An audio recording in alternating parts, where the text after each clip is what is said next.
નમસ્કાર મિત્રો, હું છું એડવોકેટ હિમાંશુ મકવાણા. મિત્રો, તમે અમારી ચેનલની અંદર નવા હો તો ચેનલ સબસ્ક્રાઇબ કરશો, જેથી કરીને કાયદાને લગતા અવનવા વિડીયો આપ સુધી પહોંચી રહે. હવે મિત્રો, બળાત્કાર પીડિતાના નિવેદન નોંધણી કરવા આ બાબતે નામદાર સુપ્રીમ કોર્ટે મહત્વની ગાઈડલાઇન્સ આપેલી છે, જે વિશે જાણીશું આપણે. કે state of Karnataka by Nonavinakere police versus Shivanna ઉર્ફે તરકારી શિવન્ના. આ જજમેન્ટની અંદર નામદાર સુપ્રીમ કોર્ટે બળાત્કાર પીડિતાના નિવેદન નોંધણી કરવા બાબતે મહત્વની ગાઈડલાઈન આપેલી છે.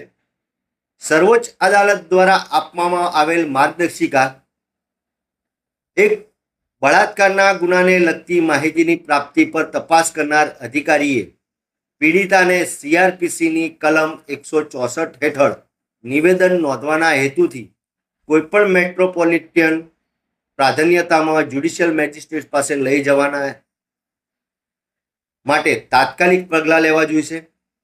CRPCની કલમ 164 હેઠળના નિવેદનની નકલ એવા ચોક્કસ નિર્દેશ સાથે તાત્કાલિક તપાસ અધિકારીને સોંપવી જોઈશે કે જ્યાં સુધી CRPCની કલમ 173 હેઠળ ચાર્જશીટ રિપોર્ટ દાખલ ન થાય ત્યાં સુધી CRPCની કલમ 164 હેઠળના આવા નિવેદનની વિગતો કોઈપણ વ્યક્તિને જાહેર ન કરે.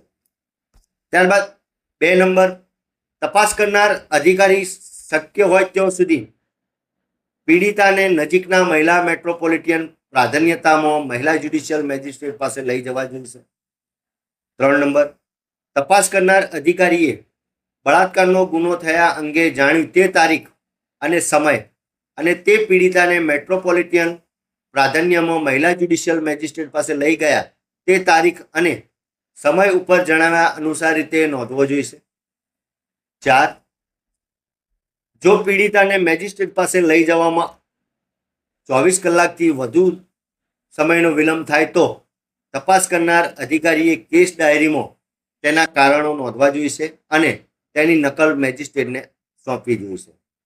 5, પીડિતાની તબીબી તપાસ CRPCમાં કલમ 164 ક 2005ના અધિનિયમ નંબર 25 દ્વારા દાખલ કરવામાં આવી જે બળાત્કારનો ભોગ બનેલી વ્યક્તિની તાત્કાલિક તબીબી તપાસ કરાવવા માટે તપાસ કરનાર અધિકારીની જવાબદારી રહે છે.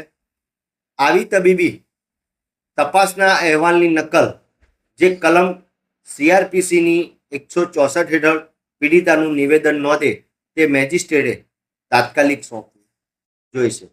મિત્રો,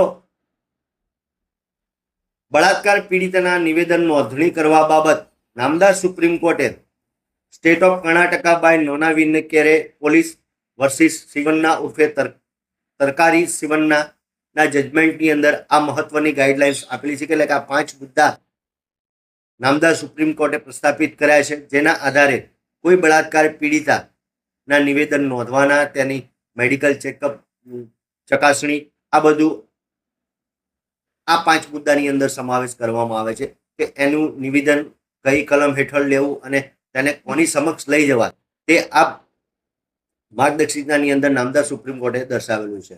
મિત્રો, વિડીયો ગમ્યો તો લાઈક કરજો, શેર કરજો, કોમેન્ટ કરજો.